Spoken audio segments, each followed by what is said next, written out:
నమస్తే. ఎద్దనపూడి సులోచనారాణి గారి నవల కలల కౌగిలి 9వ భాగం. భారతి కాలేజీ నుంచి వచ్చేసరికి నిర్మల ఎదురొస్తూ, నీకోసం ఎవరు వచ్చారో చెప్పుకో అంది. ఎవరు? కాస్త ఊహించు. కిరణ్. కాదు. ఇంకెవరబ్బా? వెళ్ళి చూడు అంది. భారతి ఆ గదిలోకి వచ్చింది. అక్కడ సత్యజిత్ కూర్చుని ఉన్నాడు. నువ్వా? ఎప్పుడు ఊరి నుంచి వచ్చావు? దగ్గరికి వెళుతూ అంది. అతను రెప్పపాటుగా భారతి ముఖ వైఖరిని నిశ్చితంగా చూశాడు. ఈరోజే ఇల్లు మారారని తెలిసి వెతుక్కుని వచ్చాను. అమ్మయ్య, మామయ్యకి చెప్పలేని ట్రాజడీ ఇది అంది భారతి. అతను నవ్వాడు. కాని డబ్బు లేని అనుభవం ఆయనకు తెలుస్తుంది. ఈ వయసులోనా? ఏ అనుభవాలైనా తట్టుకోవాలంటే? మధ్య వయసు రాకముందు అయితే ఒంట్లో శక్తి ఉంటుంది. ఆ వయసు దాటిన తర్వాత మనిషికి భరించే శక్తి ఉండదు. నువ్వెలా ఉన్నావు భారతి? బాగానే ఉన్నాను. భారతి అతన్ని దగ్గరగా వచ్చింది. ఈ గొడవలో నువ్వు ఊరు వెళ్లిన మాటే తెలియలేదు. అంత త్వరగా రోజులు గడిచిపోయినాయి. మీ ఫ్రెండ్కి ఎలా ఉంది? కులాసాగానే ఉంది. భారతి హఠాత్తుగా గుర్తు వచ్చిన దానిలా, సత్యం, ఒక విశేషం చెప్పనా? ఈ ఇంటికి వచ్చిన తర్వాత ఆ ఆకాశవాణి పీడ పోయింది. మళ్లీ ఫోన్ రాలేదు సంతోషంగా చెప్పింది. అలాగా అన్నాడు. ఆ కంఠం శాశ్వతంగా మోగపోతే బాగుండు. కిరణ్ ఆ వ్యక్తిని పట్టుకోవడానికి ప్రయత్నిస్తూనే ఉన్నాడు. Very good. అతను హఠాత్తుగా భారతి దగ్గరగా వచ్చాడు. భారతి 2 చేతులు పట్టుకుని, రతి, మన పెళ్లి మాట ఏమిటి అన్నాడు. మన పెళ్లి మాట? ఈ పరిస్థితుల్లో మావయ్యని ఎలా వదలగలం? మన పెళ్లికి దానికి అడ్డు లేదు. పెళ్లి అయితే నీతో నేను కూడా వాళ్ళని చూడవచ్చు. నేను కూడా ఈ ఇంట్లోనే ఉంటాను. ఈ సంసార భారం అప్పుడు నీ ఒక్కదాని మీద కాకుండా నా మీద కూడా ఉంటుంది. ఈ బాధ్యత నన్ను పంచుకోని భారతి. భారతి అతని కళ్లల్లోకి చూసింది. సత్యం, నువ్వెంత మంచివాడివి. అలా అనుకు. ఒక్కోసారి ఆలోచిస్తే నేను నీకు తగినవాడిని కాదేమో అనిపిస్తుంది. భారతి చొప్పున అతని నోటిని చేతితో మూసివేసింది. ఏమిటా మాటలు? నిజం భారతి, నాకెందుకో అలాగే అనిపిస్తుంది. ఎందుకని అంటావు? నా మనసు నీకు చెప్పలేను. ఎప్పటికైనా నీకే తెలుస్తుందిగా. భారతి అతని భుజం మీద తలదించుకుంది. నీ మనసు నీకు తెలియదు సత్యు, నాకు బాగా తెలుసు. ఏమని? ఇంత మంచి మనసు ఇంకే వ్యక్తికి ఉండదని, నిన్ను పొందిన నేను చాలా అదృష్టవంతురాలిని అని.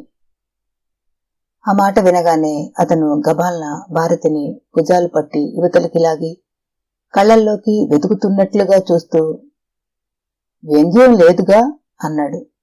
ఛీ, వ్యంగ్యమా? వ్యంగ్యంగా ఎందుకు అంటాను అంది. ఏమో, ఒక్కొక్కసారి నాకు చాలా భయం వేస్తుంది. నీకు నా మీద ఇష్టం పోతుందేమోనని. అదేమిటి, అలా ఎందుకు అనిపిస్తుంది?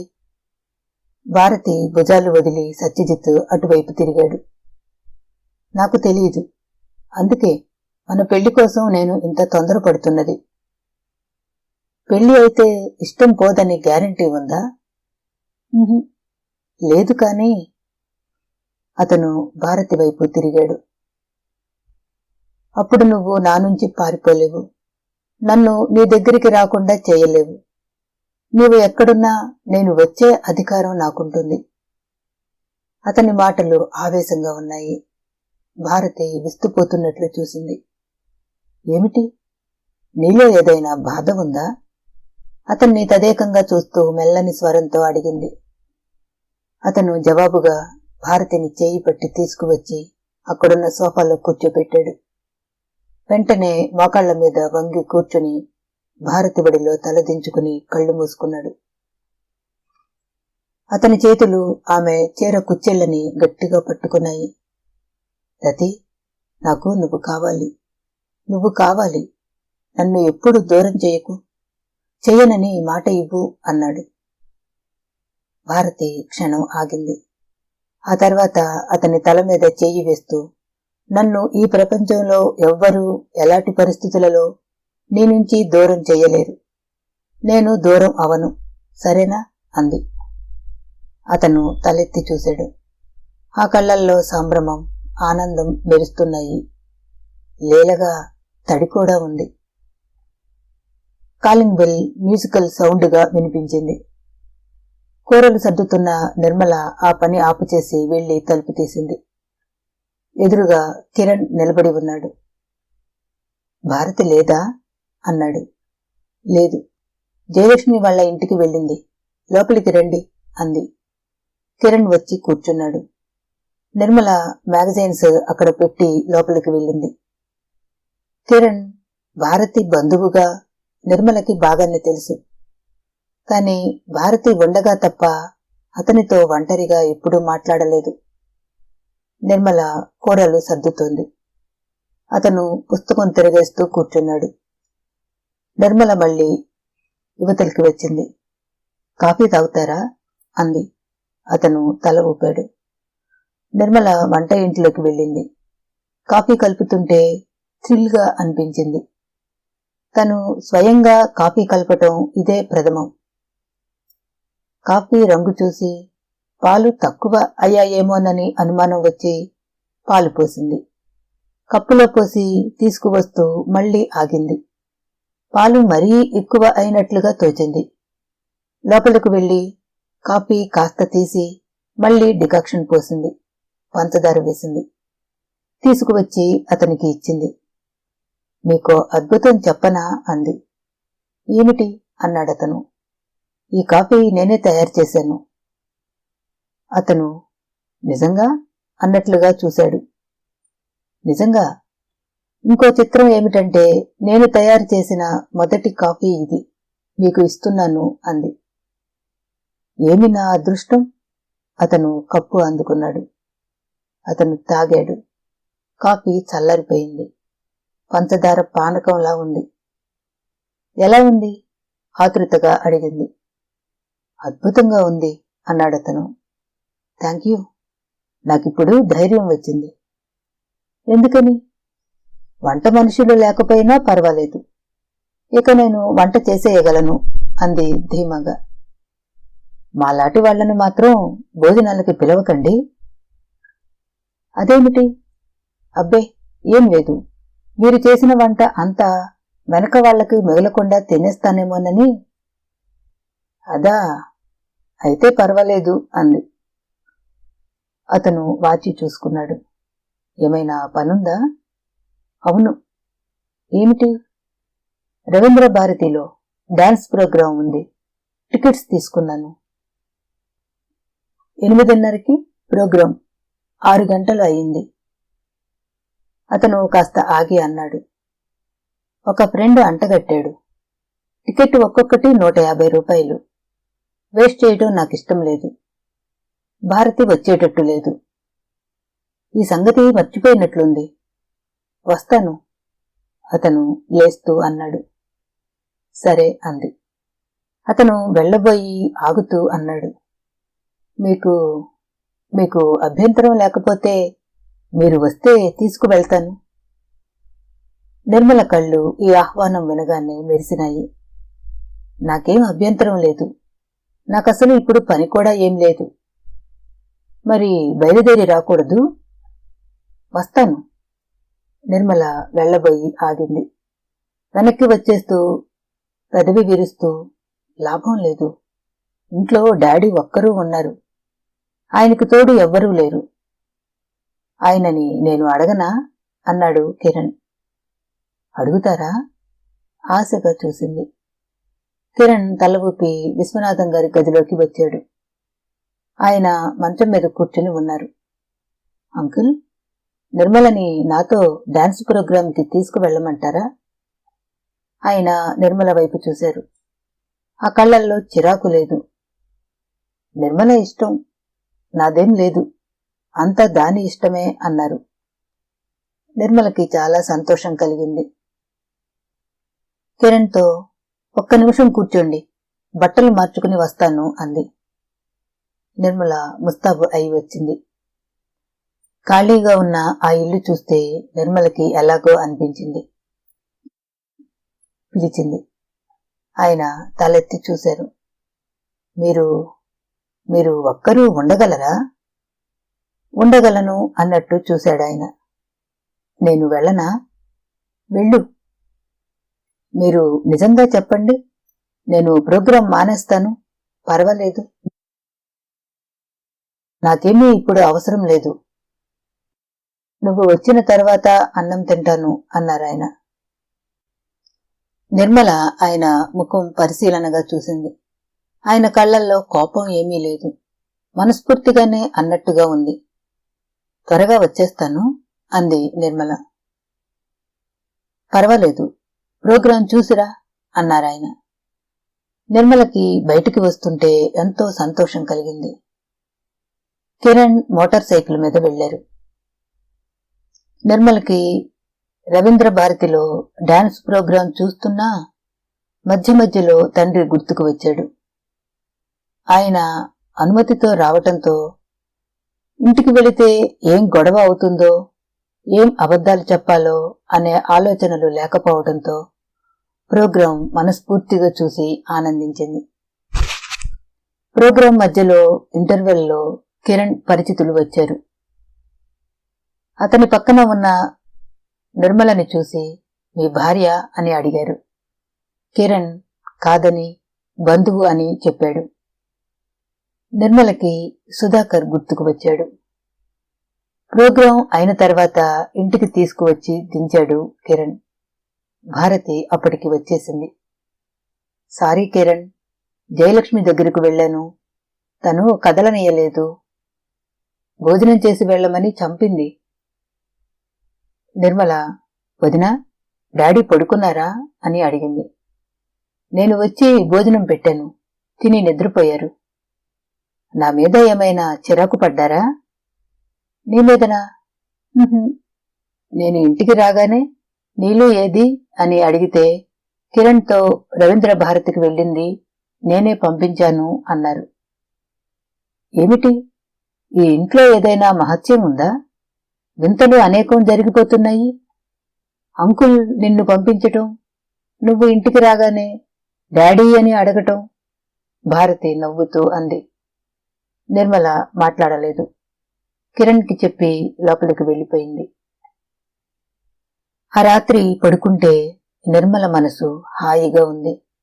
గొడవలు లేని ఇల్లు, జీవితం ఎంత శాంతిగా ఉంటాయో అనుభవపూర్వకంగా తెలియసాగింది. జీవితంలో క్లబ్బులు, స్నేహితులు లేరని, సందడి లేదని, తోచటం లేదని, పిచ్చిక్కెట్టుగా ఉందని నిర్మలకి ఈ ఇంట్లోకి వచ్చిన కొత్తలో మరీ అనిపించింది. ఆ భావం క్రమంగా మారిపోసాగింది. ఈ నిశ్శబ్దంలో ఒక శాంతి ఉంది. అది మృదు మధుర సంగీతంలా హాయిగా ఉంటుంది. ఇంటి పనులు చూసుకోవటం, ఇంట్లో వాళ్ల అవసరాలు గమనించటం, జీవితానికి కావలసినవి సమకూర్చుకోవటం ఎంతో తృప్తి కనిపిస్తుంది. అన్నింటికంటే తండ్రికి తనకి మధ్య ఘర్షణ లేకపోవడం, అది చెప్పలేనంత హాయిగా ఉంది. ఉదయం దొడ్లో మెట్లు దిగి వెళ్తున్న నిర్మల కాలు జారి తూలుపడింది. అక్కడే వరండాలో కూర్చుని ఉన్న విశ్వనాథం గారు పరిగెత్తుకు వచ్చారు. దెబ్బ తగిలిందా అని అడిగారు. లేదు అంది. చూసుకుని జాగ్రత్తగా నడు, ఇప్పుడు అంత తొందర ఏమొచ్చింది అన్నారు. ఆ కంఠంలో ఆత్మీయత ఉంది. నిర్మలకి ఆ రోజంతా చాలాసేపు తండ్రి మాటలే గుర్తు రాసాగాయి. ఉదయం తను కాఫీ తీసుకువెళ్లి ఇచ్చింది. బుద్ధి తెలిసిన తర్వాత ఆయన మాటలు నచ్చటం ఇదే ప్రథమం. నిర్మలకి దిగులుగా ఒంటరిగా కూర్చుండిపోయిన తండ్రిని చూస్తుంటే, డాడీ, మనకి డబ్బు లేదని దిగులు పడకండి, నేను ఉద్యోగం చేస్తాను, మీరేం భయపడవద్దు అని ధైర్యం చెప్పాలనిపిస్తోంది. విశ్వనాథం గారికి పోస్ట్లో ఉత్తరం వచ్చింది. అందులో ఇలా ఉంది: విశ్వనాథం, ఎంత నాటకం ఆడుతున్నావు. దావాలో నువ్వు ఓడిపోయావా? 40 లక్షలు కట్టాల్సి వచ్చింది. ఎవరిని మోసం చేయడానికి ఈ నాటకం ఆడుతున్నావు? పాపం అమాయకులైన ఆ 2 ఆడపిల్లల చేత ఎంత చాకిరీ చేపిస్తున్నావు. ఏం చేసుకుంటావు ఈ డబ్బంతా? వెళ్లేటప్పుడు నీ పేరున 1 పైసా కూడా తీసుకువెళ్లలేవని నువ్వు మర్చిపోతున్నావా?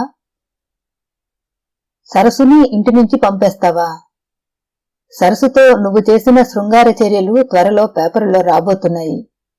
నీ పేరు ప్రతిష్టలు ఏమవుతాయో చూసుకో మరి. పేదవాళ్లంటే నీకు అసహ్యం కదా. అందుకే సుధాకర్ని నిర్మలతో పెళ్లి జరగనీయకుండా అడ్డుపడ్డావు. అతని ఉసురు తగిలింది కాబట్టి నీ కూతురు జీవితం ఇట్లా అయిందనుకో. త్వరలోనే పేపర్లో ముఖాముఖి కలుసుకుందాం.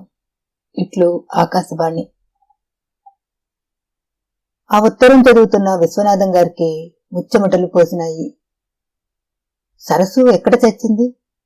సరస్సుని వాళ్లు మంచి చేసుకున్నారా ఏమిటి? సరస్సు ఎక్కడుంది? మొదట సరస్సుని ఇంటికి తీసుకురావాలి. ఒకవేళ ఇలాంటిది ఏదైనా అయితే సరస్సు చేతనే ఇదంతా అబద్ధం, గిట్టని వాళ్లు రాశారు అని స్టేట్మెంట్ ఇప్పించాలి. ఓరి వీడి కడుపుడక, దావా సంగతి అంతా నాటకం అంటున్నాడు. అమ్మో, ఇంత నిగూఢమైన ఇంటి రహస్యాలు వీడికెలా తెలుస్తున్నాయి? ప్రాణం తీసేస్తున్నాడు. ఈ ఉత్తరం నిర్మల గాని భారతి గాని చూస్తే ఇంకేమైనా ఉందా? నిర్మల పీక పిసికేస్తుంది. ఆయనకి ఏడుపు వచ్చింది. ఇప్పుడిప్పుడే నిర్మల కాస్త తనంటే తండ్రిగా గౌరవం చూపిస్తోంది. అదంతా ఎదురు తిరుగుతుంది. ఎలాగో అలా ఆ పిల్లని కాస్త మంచివాడిని చూసి పెళ్లి చేసేస్తే అప్పుడు తనకి ఇంకేమైనా పర్వాలేదు. తన గుండెల్లో రహస్యాలు, తను పెదవి విప్పి బయటికి మాట్లాడని లోతులు వీడికెట్లా తెలుస్తున్నాయి? వీడు వీచే గాలిలో దెయ్యంలా ఉన్నాడా ఏమిటి? ఆ మెరిసే ఎండలో వీడి కళ్ళు అమర్చుకున్నాడా? తన ఇంటి సమస్యలు తనకి తప్ప నరమానవుడికి తెలియని నిగూఢ ఆంతరంగిక రహస్యాలు వీడు బట్టబయలు చేస్తున్నాడే. ఈ మధ్య ఫోన్లు రాకపోతే వాడి పీడ వదిలిందని భావించాడు. తను ఎక్కడికి వెళ్లలేదని రుజువు చేస్తున్నాడు. కిరణ్ కి భారతి చెప్పింది. కిరణ్ కూడా ఆరా తీయలేకపోతున్నాడు. వీడెవరో తెలిస్తే ఎంత బాగుంటుంది. చేతులతో పీక పిసికి గోడకి తల వేసి బాది చంపేస్తాడు. పీడ వదిలించుకుంటాడు. కాని వాడు కంటికి కనిపించడే మరి. విశ్వనాథం గారు ఉత్తరం చించి ముక్కలు చేశారు. ఆ ముక్కలు బయట పారవేయడానికి కూడా భయం వేసింది. నిర్మలకి గాని భారతికి గాని అనుమానం వచ్చి ఆ ముక్కలన్నీ ఏరి అంటించి ఆ ఉత్తరం చదివితే, అమ్మో, ఇంకేమైనా ఉందా? ఆయన అగ్గిపెట్టి తెచ్చి ఆ ముక్కలని పోగు చేసి వెలిగించారు. ఇంతలో నిర్మల ఎందుకో ఆ గదిలోకి వచ్చింది. గదిలో మూల కాగితాలు మంటపెట్టి దానివైపు కసిగా చూస్తున్న తండ్రి కనిపించాడు. డాడీ, ఏమిటిది? ఆదుర్దగా అడిగింది. ఆయన భయంగా తిరిగి చూశారు. ఏం లేదు, వెళ్ళు అన్నాడు. నిర్మల పరిగెత్తుకు వచ్చి భారతిని తీసుకువచ్చింది. మావయ్య, ఏమిటిది? అంది భారతి. ఏమిటా? నా బద్ధ శత్రువును తగలపెట్టేస్తున్నాను అన్నాడాయన కసిగా. భారతి నిర్మల ముఖాలు చూసుకున్నారు. ఆయన నోటి నుండి బద్ధ శత్రువు అని వచ్చిన ఆ మాటని వాళ్లు వేరుగా అర్థం చేసుకున్నారు. భారతి, సరస్సు ఎక్కడుందో అర్జెంటుగా పిలిపించు అన్నాడాయన. ఎందుకు మావయ్య? సరస్సుతో అర్జెంటుగా పని ఉంది. ఎక్కడికి వెళ్ళకూడదు, మన దగ్గరే ఉండాలి. సరస్సు చాలా మంచిది, మనం ప్రేమగా చూసుకోవాలి. భారతి, నిర్మల మళ్లీ ముఖాలు చూసుకున్నారు. అలాగే పిలిపిస్తాం మావయ్య అంది భారతి. అలాగే అంటే కాదు, ఇప్పుడే తీసుకురావాలి. ఎందుకు? ఎందుకంటే ఎందుకు కాదు, సరస్సు నా కళ్ళెదుట ఉండాలి, అంతే. సరస్సు కనిపించేంత వరకు నాకు తోచదు. నా మనసేమిటో ప్రమాదాన్ని శంకిస్తోంది. ఏం ప్రమాదం డాడీ? ఏమిటో సరిగ్గా చెప్పలేను, ఎలాగో అనిపిస్తోంది. సరస్సు నా మీద అబద్ధాలు పత్రికల వాళ్లకి చెప్పిందట. వాళ్ళు నా పేరు మీద బురద తల్లేట్టు పేపర్ల నిండా ఏదేదో రాశారు. నాకు రాత్రి కల వచ్చింది. భారతి నిట్టూర్చింది. సరే మావయ్య, సరస్సును పిలిపిస్తాను, సరేనా? ఈ పూటే పిలిపించాలి. అలాగే డాడీ అంది నిర్మల. అప్పుడు గాని శాంతించలేదు. సాయంత్రానికి సరస్సుని రప్పించారు. భారతి స్వయంగా వెళ్లి తీసుకువచ్చింది. సరస్సు ఎవరింట్లోనో వంటకి కుదిరింది. మొదట రానని తిరస్కరించింది. నన్ను పంపేశారుగా, మళ్లీ రావటం ఎందుకు అంది. భారతి నచ్చచెప్పింది. ఆయనకి ఆ దావాతో మతిపోయినట్లయింది. నువ్వే ఆలోచించు, ఆ పరిస్థితుల్లో మనం ఉన్నా అలా పిచ్చివాళ్లలాగానే ప్రవర్తిస్తాం. అప్పుడు అన్నాడు గాని, నువ్వు వెళ్ళినప్పటి నుంచి నీ గురించే మాట్లాడుతున్నాడు. నువ్వు వస్తే ఆయనకి ఆందోళన తగ్గుతుంది. సరసు, దయుంచి కోపగించుకోకుండా రా. నువ్వు ఎప్పుడూ ఆ ఇంటికి ఉపకారం చేస్తూనే ఉన్నావు, ఇప్పుడు కూడా అలాగే అనుకో అంటూ భారతి బ్రతిమిలాడింది. సరస్సు మనసు మెత్తబడింది. సరస్సు అట్టే బెట్టు చేయలేదు. దానికి కారణం కూడా ఉంది. సరస్సు పనిచేస్తున్న ఆ ఇంటి వాళ్లకి ట్రాన్స్ఫర్ అయింది. వాళ్లు వెళ్లిపోతున్నారు. ఆ ఫస్ట్కి సరస్సుని మానేయమని చెప్పారు. సరస్సు మళ్ళా ఎక్కడ నీడ వెతుక్కోవాలిరా దేవుడా అని దిగులు పడుతుంది. ఇంతలో భారతి వచ్చి ఇలా అడిగింది. సరస్సుకి లోపల భారతి దేవదూతలా అనిపించినా పైకి మాత్రం బింకంగా అభిమానం నటిస్తూ రానని అంది. సాయంత్రానికి భారతి సరస్సును వెంట తీసుకువచ్చింది. మామయ్య, ఇదిగో సరస్సు వచ్చింది అంటూ తీసుకువెళ్లి చూపించింది. ఆయన వెంటనే లేచి వచ్చి సరస్సు చేతులు పట్టుకున్నారు. సరస్సు, నన్ను వదిలి ఎక్కడికి వెళ్ళావు అన్నారు. మీరేగా నన్ను పంపించి వేసింది అంది సరస్సు ముక్కు చీదుతూ. నేను పంపానా? నువ్వేగా నా మీద అలిగి వెళ్ళిపోయావు. భారతి సరస్సుకి సైన్య చేసింది. సరస్సు ఇక ఆయనతో ఎక్కువ మాట్లాడలేదు. మర్నాడు సాయంత్రం సరస్సు భారతి దగ్గరికి వచ్చి, ఏమిటన్నమ్మా, ఆయనకి నిజంగా మతి చెలించినట్లుంది అంది. ఏమైంది సరస్సు అంది భారతి. నన్ను పిలిచి కూర్చోమని నీ దగ్గరికి ఎవరైనా పత్రికా విలేకరులు వచ్చారా? నువ్వేమైనా చెప్పావా అని అడిగారు. నేను అదేం లేదు అన్నాను. ఆయన నిజం చెప్పమని వేధిస్తున్నారు. ఇదేమిటి, వాళ్ళు నా దగ్గరికి ఎందుకు వస్తారు అన్నాను. నువ్వు మా ఇంట్లో పనిచేశావుగా, నా వివరాలు ఏమైనా నీ నుండి రాబట్టాలని వస్తారు. నువ్వు సరిగ్గా చెప్పటం లేదు, వచ్చే ఉంటారు అన్నారు. నేను వాళ్ళెవరూ రాలేదండి అన్నాను. ఆయన కళ్ళెర్రజేశారు. ఇదిగో, నా దగ్గర నువ్వు అబద్ధం ఆడినట్లు తెలిసిందా, నీ పీక పిసికేస్తాను. ఒకవేళ ఏదైనా ఉంటే చెప్పు, మనం దానికి జాగ్రత్త పడదాం అన్నారు.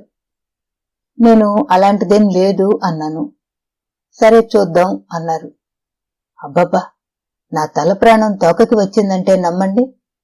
ఆయన మతి పోగొట్టుకోవటం కాదు గాని ముందు మనకి పిచ్చెక్కెట్టుంది అంది సరస్సు.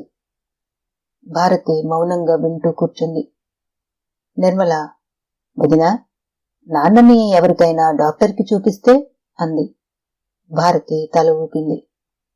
కిరణ్ ద్వారా మర్నాడు డాక్టర్ దగ్గరికి తీసుకువెళ్లారు. డాక్టర్ గారు విశ్వనాథం గారి బ్రెయిన్, హార్ట్ అన్ని పరీక్షలు చేయించి ఆయనకి మతి చాంచల్యం లాంటి సుస్థి ఏమీ లేదని, బీపీ తప్ప అసలు ఏ రకమైన సుస్థి లేదని, ఆయన సంపూర్ణ ఆరోగ్యవంతంగా ఉన్నారని చెప్పారు.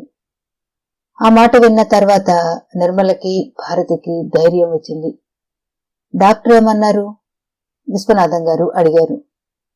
ఏం లేదన్నారు మామయ్య, నువ్వు పూర్తి ఆరోగ్యంగా ఉన్నావు అంది భారతి. విశ్వనాథం గారికి మళ్లీ ఉత్తరం వచ్చింది. అది చదువుతూనే ఆయన వణికిపోయాడు. అందులో ఇలా ఉంది. విశ్వనాథం, డాక్టర్ దగ్గరికి వెళ్ళావు కదూ? క్యాన్సర్ అనే మహారాక్షసి నీ రక్తంలో ప్రవేశించింది. కాని మీ వాళ్ళు నీకు చెప్పారా? ఏం లేదని చెప్పారు. నీకు వేరే ఎక్స్రేలు, బ్లడ్ రిపోర్టులు చూపించి నిన్ను మోసం చేస్తున్నారు. నీకు లంగ్ క్యాన్సర్. నువ్వు అతి త్వరలో చచ్చిపోతావు. నిద్రలో ఎప్పుడో హఠాత్తుగా కన్ను మూస్తావు. పాపం, నిద్రే కదా అని హాయిగా కళ్ళు మూసుకుంటావు కాబోలు. ఇక ఈ నిద్ర ఎప్పుడో ఒక రోజున మళ్లీ మెలకువరానే నిద్రగా మారిపోతుంది. ఇప్పుడు చెప్పు, ఏం చేసుకుంటావు ఆ డబ్బు? నువ్వు చచ్చిపోయిన తర్వాత ఎవరో ఒకరు తింటారు కదా. నీ చావుని నువ్వు ఆపలేవుగా. ఈ భాగ్యానికైనా సుధాకర్ నిండు ప్రాణాలు తీశావు. అతను పేదవాడనేగా నీ కోపం. ఇప్పుడు ఆ డబ్బు నీ దగ్గర ఉంటోందా? ఆ డబ్బును వదిలేసి వెళ్లాల్సిన స్థితి వచ్చింది. అమాయకుడైన సుధాకర్ని చంపించినందుకు భగవంతుడు నీకు తగిన శిక్ష వేశాడు. నువ్వు తెలివితేటలతో న్యాయస్థానం కళ్లు కప్పావు. హంతకుడివి అయి ఉండి శిక్ష నేర్పుగా తప్పించుకున్నావు. భగవంతుడు వేసిన ఈ శిక్ష నుండి ఎలా తప్పించుకుంటావు? ప్రపంచంలో మనుషులందరూ ఈ సత్యం విస్మరించినప్పుడే అలాంటి ఘాతుకాలు చేయగలుగుతారు. బహుశా నేను నీకు ఇంకెక్కువ ఉత్తరాలు రాసే అవసరం ఉండదేమో. త్వరలోనే విశ్వనాథం గారు పోయారు అనే వార్త వింటాననుకుంటా. ఇప్పటికైనా మనసులోనైనా సుధాకర్కి అన్యాయం చేసినందుకు క్షమార్పణ చెప్పుకో వెర్రి విశ్వనాథం. సుధాకర్తో నిర్మల పెళ్లి అయి ఉంటే ఇప్పటికీ ఆ సంసారం పిల్ల జల్లతో కళకళలాడుతూ ఎంతో హాయిగా చూడముచ్చటగా ఉండేది. వారి మధ్య నువ్వు నిశ్చింతగా జీవితం వెళ్లదీసేవాడివి. ఆ హాయి, ఆ సుఖం నువ్వు పోగు చేసుకున్న ఈ డబ్బు అనే చిత్తు కాగితాల కంటే ఎంతో విలువైనవి. ఆ సంగతి నీకు తెలియదు. నువ్వు ఒక పరమ మూర్ఖుడివి. నువ్వు మాట్లాడే భాష డబ్బు భాష. నువ్వు పీల్చే ఊపిరిలో డబ్బు అనే ఆక్సిజన్ ఉంటుంది. నీ దృష్టికి డబ్బు అనే కంటి చూపు ఉంటుంది అనుకుంటా. అందుకే నువ్వు డబ్బు డబ్బు అని కలవరిస్తావు. ఏం చేసుకుంటావు ఇంత డబ్బు? ఇప్పటికైనా తెలిసిందా? మనం డబ్బు చేతిలో కీలుబొమ్మ అయితే అది మనల్ని ఆడిస్తుందని, మన సుఖ సంతోషాలని నిర్దాక్షిణ్యంగా బలికొంటుందని. సుధాకర్ నీ కూతురుని ప్రేమించటం నేరం అనుకున్నావు. అతనిని చంపించి శిక్ష వేశాననుకుని సంతృప్తి పడ్డావు. ఇప్పుడు నీకు పడిన ఈ లంగ్ క్యాన్సర్ అనే శిక్ష ఎలా ఉంది? చాలా బాగుంది కదూ? నీ రోజులు ఇక లెక్క పెట్టుకో. ఇప్పటికైనా అందరినీ బాగా చూడు. ఇప్పటికైనా మనుషులందరూ సమానమే అని తెలుసుకో. నువ్వు మీ వాళ్ళని నీ జబ్బు గురించి అడిగావనుకో, నీకేం లేదని బుకాయిస్తారు. పాపం విశ్వనాథం, నిన్ను చూస్తే జాలేస్తుంది. జాలితో ఆకాశవాణి. విశ్వనాథం గారికి ఆ ఉత్తరంలో మిగతా మాటలు బుర్రకి ఎక్కలేదు. తనకి లంగ్ క్యాన్సర్ అని, అది చెప్పకుండా భారతి, నిర్మల తన నుండి దాచారని మాత్రమే అర్థమైంది. ఆయన బట్టతల దిగువన ఉన్న కాస్తంత వెండి జుట్టు నిక్కు పొడుచుకుంది. లంగ్ క్యాన్సర్, తనకి అందుకేనా అలా దగ్గు వస్తోంది? ఆయన హఠాత్తుగా నీలు, భారతి అని కేకలు పెట్టారు. వాళ్ళిద్దరూ పరిగెత్తుకు వచ్చేసరికి ఆయన టేబుల్ ఆనుకుని గట్టిగా పట్టుకుని నిలబడి ఉన్నారు. ఆయన ముఖం, మెడ నుంచి చెమటలు దిగకారుతున్నాయి. ఆయన నిలబడిన ఆ తీరు చూస్తే ఆయనకి ఏ హార్ట్ అటాక్ వచ్చిందో అన్నంత భయం వేస్తోంది. మావయ్య, ఏమిటి? ఏమైంది? భారతి దగ్గరికి వస్తూ ఆదుర్దాగా అడిగింది. నాకు ఏం జబ్బు అని డాక్టర్లు చెప్పారు? నిలదీసినట్టుగా ఉంది ఆయన కంఠస్వరం. జబ్బా? నీకేం జబ్బు లేదే? లేదు లేదు మావయ్య. ఎందుకింత అబద్ధాలాడతావు? నేనా? అవును, నువ్వే. నిజం చెప్పు. నాకు లంగ్ క్యాన్సర్ కాదా? డాక్టర్ చెప్పలేదు? భారతి బిత్తరపోయినట్టు చూసింది. ఎవరన్నారు మావయ్య? ఎవరంటే నీకు ఎందుకు? నేను అడిగిన దానికి జవాబు చెప్పు. నీకేం సుస్థి లేదు మామయ్య. అబద్ధాలాడుకు భారతి. ఆయన కోపం క్రమంగా కరిగిపోయింది. దుఃఖంతో కంపిస్తున్న కంఠంతో ఆయన అన్నారు, భారతి, నువ్వు ఎప్పుడూ నా దగ్గర అబద్ధం ఆడవు. ఇప్పుడు ఇంత ధైర్యంగా ఎందుకు చెప్పావో నాకు తెలుసు. నా కోసం, నన్ను అశాంతి నుంచి రక్షించటం కోసం. నువ్వు అశాంతి నుండి రక్షించగలవు గాని మృత్యువు నుండి రక్షించలేవు కదా. నన్ను ఎవ్వరూ రక్షించలేరు. ఆయన ఏడుస్తూ కుర్చీలో కూలబడ్డారు. భారతి డాక్టర్కి ఫోన్ చేయించి పిలిపించింది. మీకు లంగ్ క్యాన్సర్ అని ఎవరన్నారండి? అన్నాడాయన. నాకు తెలుసు. రిపోర్ట్స్ అబద్ధం చెబుతాయా? అవి అబద్ధపు రిపోర్ట్స్. నన్ను భ్రమపెట్టడానికి మీరు తయారు చేశారు. ఆయన ఎవరు చెప్పినా వినలేదు. డాక్టర్ ఆయనకి నిద్ర ఇంజెక్షన్ ఇవ్వబోయాడు. ఏమిటది? భయంగా అడిగాడు.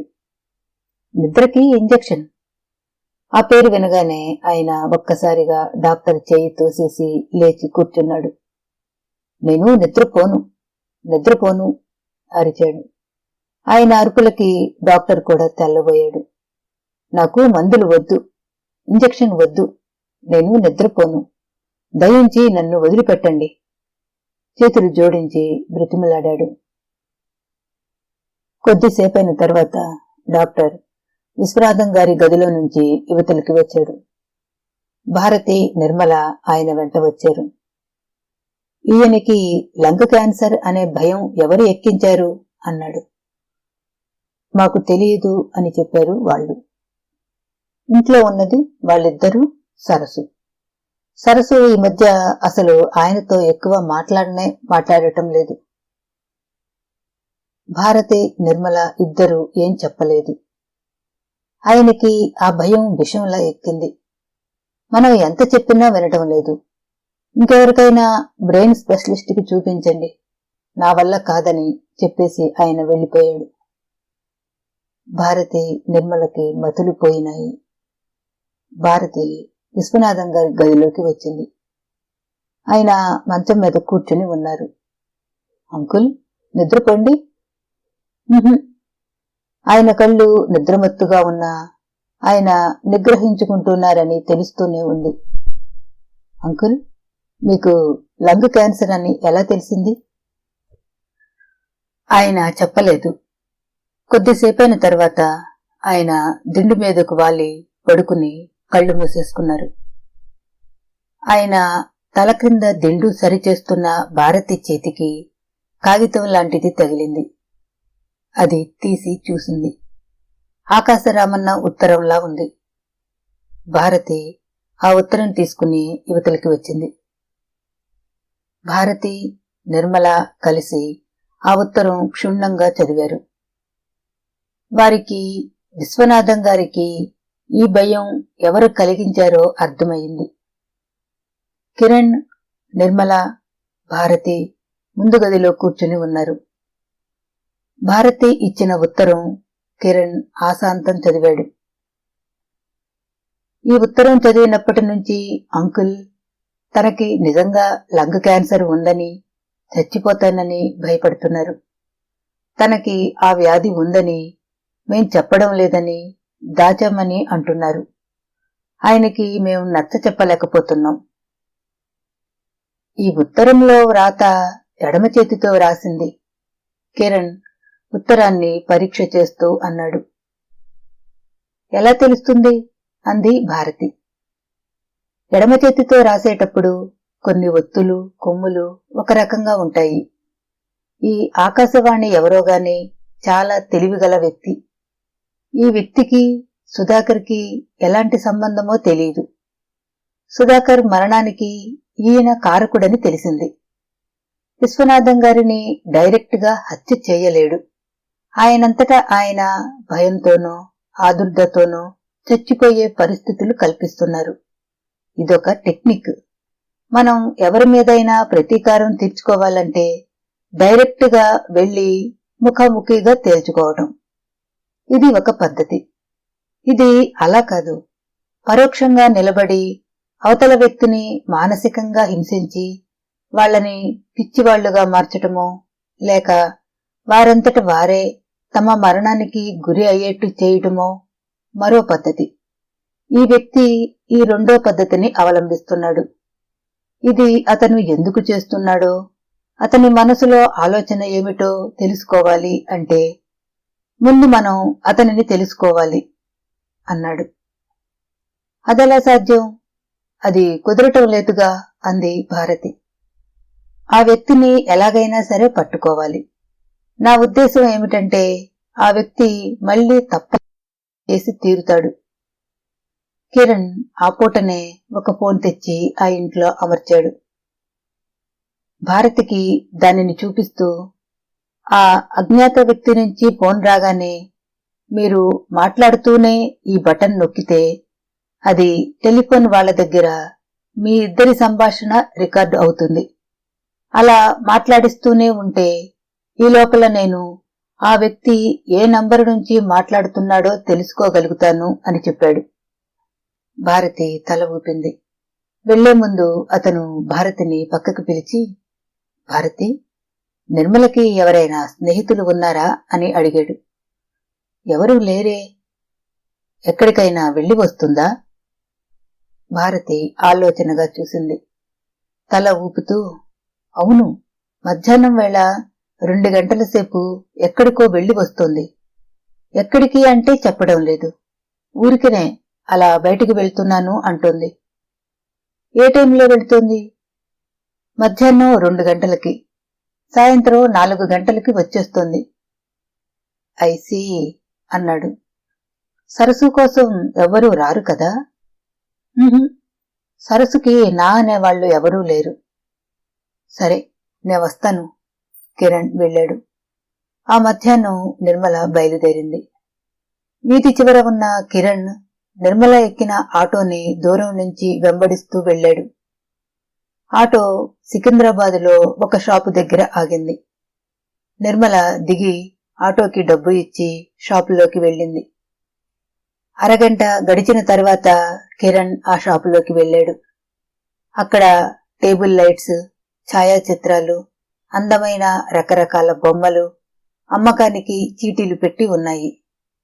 కుడిప్రక్క పైకి వెళ్లడానికి మెట్లు ఉన్నాయి. ఎవరెవరో పైకి వెళ్తున్నారు, వస్తున్నారు. కిరణ్ బొమ్మలు కొనే ప్రయత్నం చేసినట్టు బేరం ఆడాడు. వాటి ధరలు అడిగాడు. పైన ఏం చేస్తుంటారు? కాపురం ఉన్నారా అని అడిగాడు. లేదు, అమ్మాయిలున్నారు, బొమ్మలు తయారు చేస్తారు అన్నాడు షాపు యజమాని. నేను ఒకసారి చూడాలి అన్నాడు. మీరా? ఎందుకు? మేం చూపం అన్నాడు. కిరణ్ జేబుల్లోంచి కార్డు తీసి చూపాడు. షాపు యజమాని ఒకసారి కిరణ్ని యగాదిగా చూశాడు. నేను పైకి వెళ్లి చూసి వస్తాను, మీరు ఇక్కడే ఉండండి కిరణ్ ఆ యజమానికి చెప్పి అతని నోటి నుంచి మరో మాట వచ్చే అవకాశం లేకుండా మెట్లెక్కి పైకి వెళ్ళాడు. పైన పెద్ద హాలు ఉంది. ఆ హాలు నిండా దాదాపు 25 మంది దాకా ఆడపిల్లలు ఉన్నారు. వాళ్ళు టేబుల్స్ దగ్గర కూర్చుని రకరకాల బొమ్మలు, టేబుల్ లైట్స్, ఇనుప ఊచలు మెలితిప్పి గోడ మీద అలంకారంగా పెట్టే బొమ్మలు తయారు చేస్తున్నారు. నిర్మల కూడా వాళ్లల్లో ఉంది. నిర్మల ముదురు రంగు పూలు ఉన్న మ్యాక్సీ షర్టు వేసుకుంది. షర్టు చేతులు పైకి ముడుచుకుంది. జడ మెలితిప్పి మెడ మీదకి చుట్టుకుంది. రంగులు కుంచెతో అద్ది బొమ్మలకు వేస్తోంది. నిర్మల చేతుల నిండా రంగులు అంటి ఉన్నాయి. కిరణ్ని చూడగానే నిర్మల తెల్లబోయింది. కిరణ్ నిర్మల దగ్గరికి వచ్చాడు. బొమ్మ చాలా బాగుంది. ఈ పని ఎప్పటి నుంచి చేస్తున్నావు? నిర్మల లేచి నిలబడింది. ఆ ముఖంలో పట్టుబడిన సిగ్గు కనిపిస్తోంది. డాడీ దావాల్లో ఓడిపోయినప్పటి నుంచి ఇంట్లో డబ్బు ఇబ్బందిగా ఉంది. నేను ఉద్యోగం చేస్తానంటే డాడీ ఒప్పుకోరు. అందుకే స్నేహితురాలి దగ్గరికి వెళ్తున్నాను అని చెప్పి వస్తున్నాను. ఎంత ఇస్తారు రోజుకి?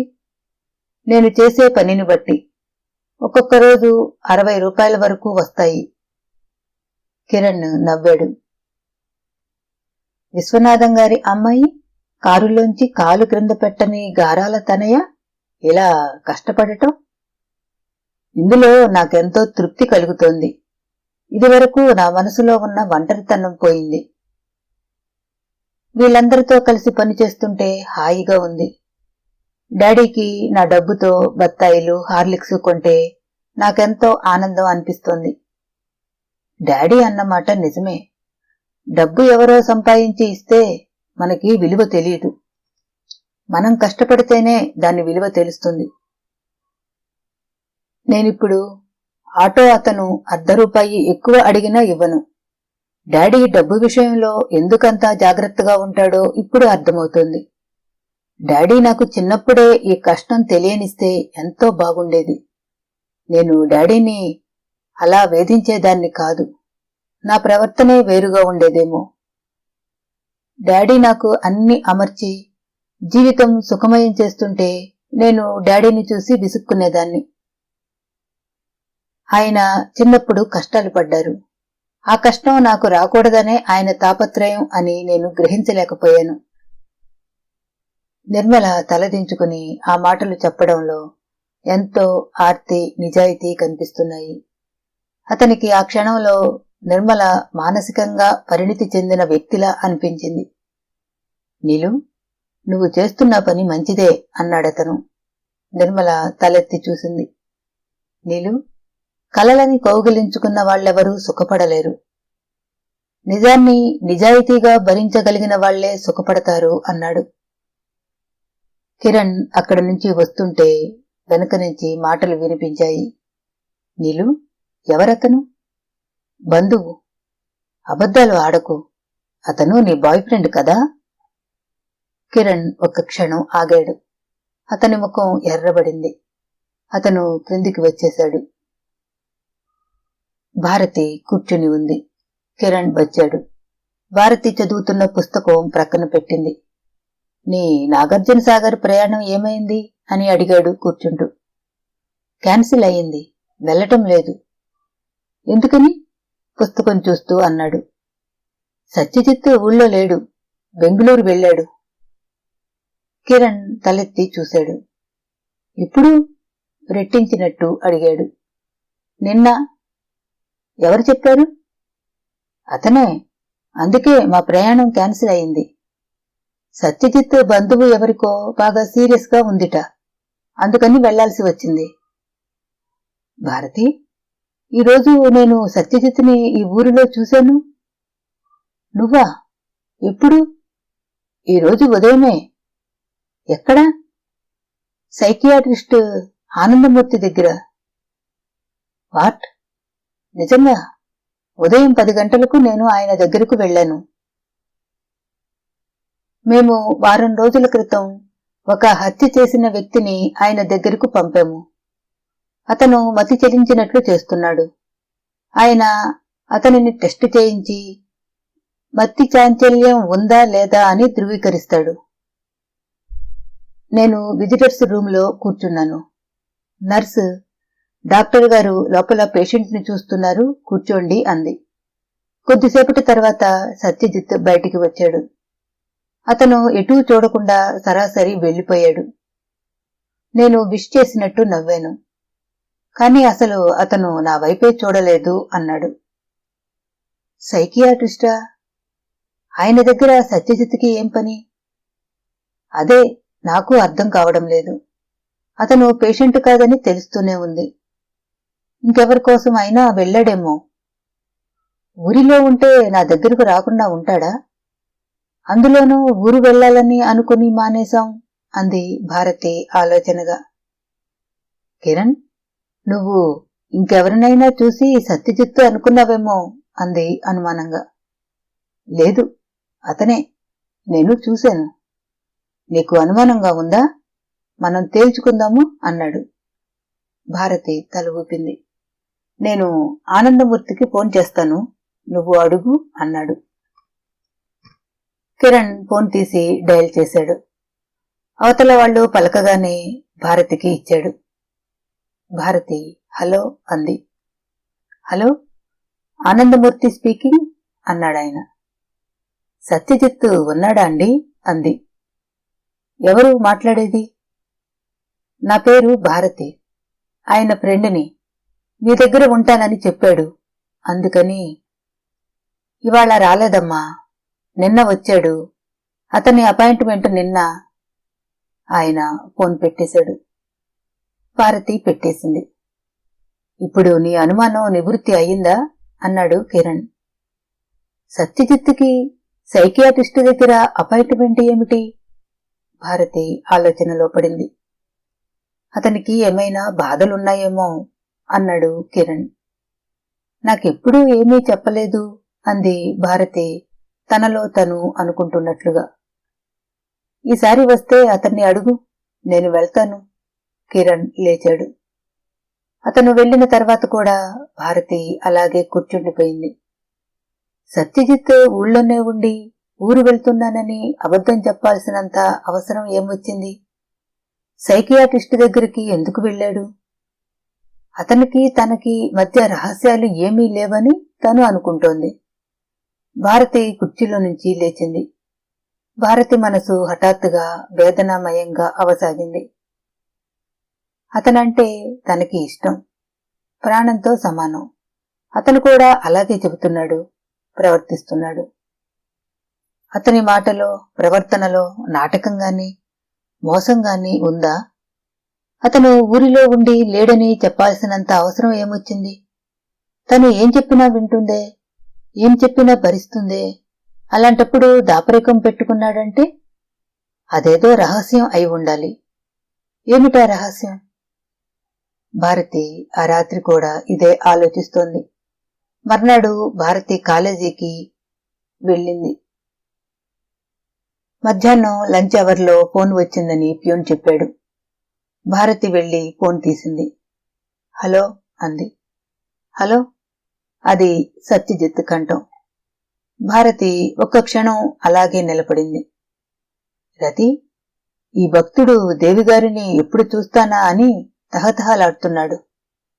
అదే కంఠం, అదే లాలన, ఆత్మీయతపు ముసుగు. రవంత కూడా మార్పులేదు, కాస్తంత కూడా బెరుకులేదు. ఊరి నుంచి ఎప్పుడు వచ్చావు? భారతి అడిగింది. ఈ పూటే, గంట క్రితమే వచ్చాను. భారతి మనసు ఛీ అంటూ లోపల చిత్కారం చేసింది. క్లాసులేమైనా ఖాళీగా ఉన్నాయా? వచ్చేయకూడదు? రతి, నిన్ను చూసి 3 రోజులు అయింది. 3 యుగాలు అయినట్టుగా ఉంది. అవును, చాలా దూరం వెళ్ళావు కదా.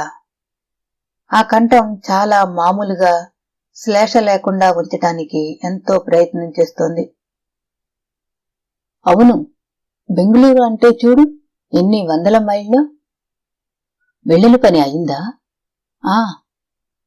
మళ్ళీ ఇప్పట్లో వెళ్ళనవసరం లేదా? అతను కాస్త ఆగాడు. బహుశా వచ్చే వారం మళ్ళీ వెళ్లాల్సి వస్తుంది. ఓహో. రతి, ఏమిటి అలా ఉన్నావు? అప్పటికి గాని అతనికి ఆమె గొంతులో మార్పు అర్థం కాలేదు. ఎలా ఉన్నాను? మామూలుగానే ఉన్నాను. లేవు. ఏదైనా జరిగిందా? లేదు. అక్కడెవరైనా ఉన్నారా? ఎప్పుడు రాను ఇంటికి? ఇంటికా? ఆలోచనలో పడింది. అతన్ని వెంటనే చూసి అడిగేయటమా, మౌనంగా ఉండి దూరం అయిపోవడమా? భారతి తేల్చుకోలేకపోతుంది. సాయంత్రం వస్తాను, అతనే చెప్పేశాడు. వద్దు వద్దు. ఎందుకని? సాయంత్రం నేను ఇంట్లో ఉండటం లేదు. ఎక్కడికి వెళ్తున్నావు? జయలక్ష్మి దగ్గరికి. ఓస్, అంతేనా? నేను ఇంకేదైనా ముఖ్యమైన పని ఉందేమో అనుకున్నాను. జయలక్ష్మి దగ్గరకు రేపు వెళ్ళవచ్చు. వీలు కుదరదు. ఎప్పుడు రాను మరి? రేపు చెబుతాను. అతను క్షణం ఆగాడు. ఏమైంది రతి?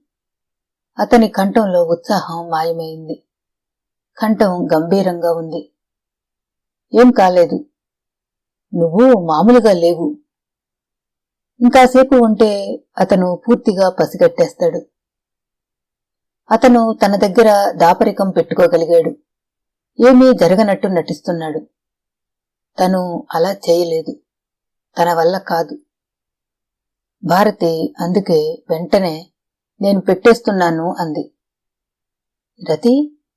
అతను ఆదుర్దాగా పిలిచాడు. నన్ను ప్రిన్సిపాల్ పిలుస్తున్నారుట. భారతి సమాధానం కోసం ఆశించకుండా పెట్టేసింది. ఫోన్ పెట్టేసిన భారతి ఒక్క క్షణం అలాగే నిలబడిపోయింది. ఏం చేసింది తను? పిరికిదానిలా చేసింది. అతను చెప్పిన అబద్ధం తెలిసి కూడా అతనిని నిలదీయలేకపోతుంది. ఎందుకు? భారతి అంతరాంతరాళల్లో సంశయం మెదులుతోంది. అడుగుతాను, కాని అడిగి ఏం ప్రయోజనం? అతనేదో కారణం చెబుతాడు, నమ్మిస్తాడు. అతని మాటలకు తను లొంగిపోతుందేమో.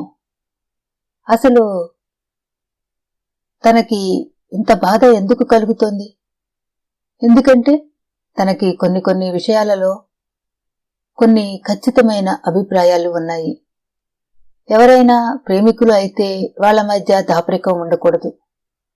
ఒకరికి ఒకరు ఏ పని చేసినా అవతలి వాళ్లకి అది ఎలా కనిపిస్తుందో జాగ్రత్త పడాలి. ప్రేమ అతి సున్నితమైన తీగలాంటిది. దానిని ఇరువురు జాగ్రత్తగా ఉంచుకోవాలి.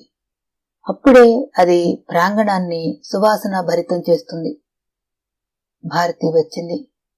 ఈ పూట క్లాసు తీసుకోవడం లేదు అని పిల్లలకి చెప్పి పంపేసింది. ఒంటరిగా క్లాసులో కూర్చుంది. భారతికి ఒంటరితనం కావాలనిపిస్తోంది. ఇంటికి వెళితే నిర్మల ఏమైంది అని ప్రాణం తీస్తుంది. కాలేజీలో ఉంటే తోటి లెక్చరర్లు అలా ఉన్నావేమిటి అంటూ ఆరాలు అడుగుతారు.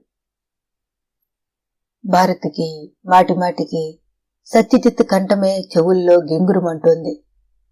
అతను ఎంతో మామూలుగా మాట్లాడుతున్నాడు. అది తనని మోసం చేయగలిగాను అనే ధైర్యమేగా. అతను ఊరిలో ఉండిపోయి ఊరు వెళ్లానని అబద్ధం చెప్పడానికి కారణం ఏదైనా కావచ్చు. అది తనకి పూర్తిగా అనవసరం. ఆ కారణం ఏదైనా తను భరిస్తుంది. కాని అతను అబద్ధం చెప్పడం మాత్రం సహించలేదు. మనసు విప్పి నిర్భయంగా చెప్పలేకపోతే ఇంకా దగ్గరగా ఉండటం అనే దానికి అర్థం ఏముంది? అది ఒక నటన అనుకోవాలి. ఇరువురు వ్యక్తులు దగ్గరైతే ఒకరికి ఒకరు నిర్భయంగా, నిస్సంకోచంగా, నిజాయితీగా మనసులో మాట చెప్పుకోగలగాలి. అది లేకపోతే ఆ ఇరువురు దగ్గర కానే కారు. భారతి ఎంతో కోపంగా ఉంది. చిత్రంగా ఆ కోపం సత్యజిత్ మీద కాదు, తన మీద తనకే చెప్పుకోలేనంత ఆగ్రహం ఉంది. తను సత్యజిత్ని సరిగ్గా అర్థం చేసుకోలేదన్నమాట. అతని మాటలు నమ్మి అతని మనసుని అంచనా వేసుకోవటం తనదే తప్పు. చేసిన తప్పుకి శిక్ష అనుభవించాలి. భారతికి అతనిని చూడాలనిపించటం లేదు. అతనిని చూడాలంటే సిగ్గుగా అనిపిస్తోంది. మనిద్దరం ఇన్నాళ్లు కలిసి తిరిగాం. పెళ్లి చేసుకోవాలని అనుకుంటున్నాం. అసలు మామయ్య నిర్మల ఇబ్బందుల వల్ల అడ్డు వచ్చింది కాని లేకపోతే ఈ పాటికి భార్యాభర్తలం అయ్యేవాళ్లం.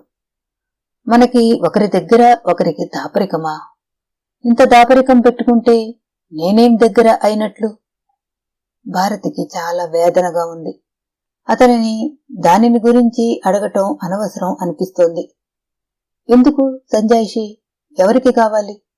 ఏ పరిస్థితుల్లో నువ్వు చేస్తే మాత్రం ఎవరికిట?